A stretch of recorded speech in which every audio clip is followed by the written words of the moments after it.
దుఃఖం నుంచి బయటపడండి, భయం నుంచి బయటపడండి. అదే ముక్తి, అదే మోక్షం. ఎప్పుడైతే అలాంటి ముక్తి, అలాంటి మోక్షం మీ జీవితంలో వచ్చిందో ఇంక మీరు కూర్చోలేరు. మరి ఏం చేస్తారు? పడుకుంటామా?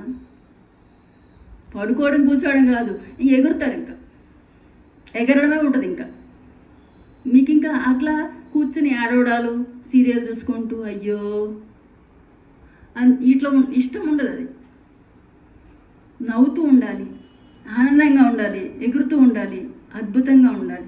ఇదే అనిపిస్తుంది. జీవితాన్ని అలా సంబరంలాగా చేసుకుంటారు. అలా మా జీవితాన్ని మేము సంబరంలాగా చేసుకున్నాము. 14 ఏళ్ల కిందట మేము మా పిల్లలు ధ్యానంలోకి వచ్చాము. ఆ రోజు నుంచి మేము ధ్యానులుగా శాకాహార